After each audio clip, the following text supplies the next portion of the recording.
Hello, I'm Johnnie Rominger with Bad Lizard Granite and Quartz, and today we're going to shoot a video for you that shows how to remove stains out of a natural stone countertop.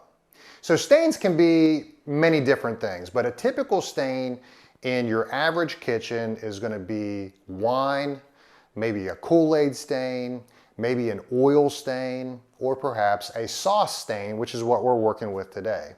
So this particular stone is called Luna Pearl. It is a natural stone, it's granite, therefore it does have porosity to it. And what you're looking at in this dark area is a pasta sauce stain that I allowed to sit on there for probably at least a good 4 or 5 hours so that the red sauce could leach into the stone. Now notice it's not red. So just because the stain is not the same color as what caused the stain doesn't mean that that particular, what you assumed might have caused the stain could be something totally different. So I'm going to talk about how we're going to remove this stain and what products we're going to use. And by the end of this video, you will easily be able to replicate this process in your own kitchen. So the product we're going to use today is, it's a spot remover from a company called Bellinzoni. It's an Italian company. And their actual name for the product is Mangiamacchia. It's a paste. What we'll do is we'll actually apply the paste to the stain. The solvents within the paste will leach into the stone, mix with the stain, and then we'll show you the process on how that solvent is then extracted from the stone, bringing the stain out with it. So the first thing we did is we cleaned off the surface of the stone. A simple paper towel and a good pH neutral cleaner will take care of that. Now that we've got everything cleaned, we're going to start with the application of that paste I was telling you about. It is a harsher chemical, so I would suggest putting on some gloves just so that it doesn't make any contact with your skin. That way you can just take the glove and throw it away. If you look here, you can see what that paste looks like. It's almost jello-like. When you just open up the can for the first time, you're going to want to do a little bit of stirring. That liquid that we were just talking about is the solvent that I was talking about that actually removes the stain. The paste itself is more of a delivery system. So where that stain is, I am going to be working this paste on top of it. And the goal is to get it to completely cover up the stain and to be somewhere around 3/16 to 1/4 inch thick. And that is what you're looking at right here is the thickness that I'm shooting for. And I'm just wanting to make sure now that I've got it completely over top of that stained area, which on this particular stone just kind of looked a little bit darker. All right, so this is pretty good over here. I'm just going to get this side just a little bit more thicker. And that's it. That's it for the application of the paste. So if you want to reuse this again for another stain, or you might have to do a second application, we'll talk about that in a minute. You definitely want to make sure you get the lid tight because this product is made, it's designed to dry out. That's actually part of the process as it goes to remove the stain. So here's what's going to happen. We're going to let this sit. I'm actually going to cover it up in plastic in just a second, but we're going to let this sit, and the solvents that are within that paste are going to slowly leach down into the stone. They will mix with the stain, which in this case is red pasta sauce. They'll stir it up, get it more into a liquefied state, okay? That is what's going to happen now. Now, as far as getting it to come back out, that'll be part of the process a little bit later. Now, to keep this from drying out right now, we need to basically cover it up with plastic. Now, this is just regular saran wrap. I had a pair of scissors to kind of get the shape of what I wanted. I only need to cover up the paste. I don't need to go much bigger than that, but you definitely want to make sure that you've got all your borders covered. And then I already had tape pre-cut. And all I'm going to do, and you always want to make sure you use blue masking tape because it comes off easy. Now all I'm going to do is hit my edges of that plastic so that the paste doesn't prematurely dry out. I want that paste, I want the solvent to not evaporate. I want it going down into the stone And if I don't put this plastic on here, that's exactly what it would do, is it would evaporate on me and the paste would dry out prematurely. All right, so this is the application that we were just talking about. So what'll happen is with this particular product, I am gonna let this sit for 24 hours, which is this time tomorrow, I'll come back to it. What I will notice is that the solvent has leached into the stone. It might even create a dark border around the edges to where that solvent has made its way in. But that's good. That is the process. You want the solvent going into the stone because that's how it works. So we're going to conclude this video with this right here. And then what we'll do is once the 24 hours has elapsed, we'll come back and I'll talk about how we then begin the process of bringing the solvent back up out of the stone and into the paste. All right, my name is Johnnie Rominger with Bad Lizard Granite and Quartz. You wish it, we grant it. Hello, I'm Johnnie Rominger with Bad Lizard Granite and Quartz, and we're back with the informational video on showing you how to get stains out of your natural stone countertop.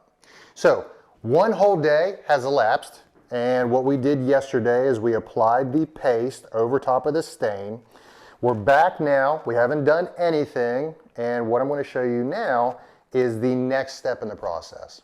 So, the next step in the process is we are going to remove the plastic that we put over top of that paste yesterday. All right, so very simple, peel that off, and that literally goes in the trash. Now, what I'm looking at is I can even see around the border where it's a little bit darker, that is the solvent that has leached out of the paste and has actually made its way into the stone. And that's a good thing. That tells me that the product, which is our spot remover Mangiamacchia from Bellinzoni. You can buy this yourself on Amazon. It does come in extremely large tubs if you have just a crazy stain, but if you just have spot stains like this particular jar or container contains enough to get out a few stains. Even if you have to do more than one application. So I know from experience with this particular stain, looking at it beforehand, that one application will take it out. But if your stain maybe is very deep, or maybe it has sat there for a long period of time, then it may take more than one application to get that stain out. But all you do is repeat this exact same process. So there's nothing different between doing it, the second application from the first application. So again, this is very easy. We peeled the plastic off. Now we let it dry out. Now this can take different amounts of time, and that depends on what the temperature is outside, what the humidity is in your kitchen, what temperature you keep your kitchen at. But essentially this paste will completely dry out to the texture of dried mud, for example. And we'll show you that in the next video once this actually happens. I've seen it in the middle of summer when it's not very humid take as little as 1 day, but I've seen it take as long as 3 or 4 days, depending again on the thickness, which is, we were shooting for about 1/4 of an inch, but a lot of it has to do with the temperature in your kitchen and around your project. So what we'll do is we'll let this completely dry out, and then we'll come back to you with the final installment of this video. My name is Johnnie Rominger with Bad Lizard Granite and Quartz. You wish it, we grant it. Hello, I'm Johnnie Rominger with Bad Lizard Granite and Quartz, and this is the third and final installment of our video showing you how to remove stains out of your natural stone countertop. So, for this particular amount of paste, for this particular climate that we are dealing with right now, it took 2 full days for that paste to completely dry out. And if you zoom in on it, you can actually see where what I meant was the texture of that paste will become like dried mud. It's actually flaking apart, it's very soft, and it's become dry and brittle. So now that it has done that, it's a very easy process of cleaning that off the stone. So I have brought a trash can here to the edge of the countertop, and all I'm going to do is take a razor blade and I'm going to hold it at a 45-degree angle, and I am just going to chip away at that paste which is on the surface. And I'm just going to be very delicate, and then now I'm just going to take it and put it right into the trash. Okay, and you can see that that dark spot that was there initially when we started this process is gone. And so what that means is that stain was drawn up and into the paste, and then of course allowing that paste to dry out, the solvent and the paste itself all left all together. So what I'm going to do now is just kind of clean my countertop off real quick. And you can see now my cleaner might have darkened it up a little bit, but that stain is gone. So one application took care of it, which is what I kind of felt like with a product like a paste, a tomato paste sauce. I know that's not going to go too far in because of its viscosity. So one application usually will take those out, no problem. Now that we have removed that, to prevent that from happening again, or to at least slow a stain down if it were to happen again, you definitely want to reseal your countertops. And we have another video on our website that shows you what products to use and exactly how to do that. So if you have any other further questions that you want to call the experts at Bad Lizard, please give us a call. We'd be happy to answer them. But if you have a stain in your natural stone countertop, then I'm really hoping that this video gives you the information so that you can take care of that yourself. And that way you've got a nice clean countertop to live with for as long as you've got those countertops. My name is Johnnie Rominger with Bad Lizard Granite and Quartz. You wish it, we grant it.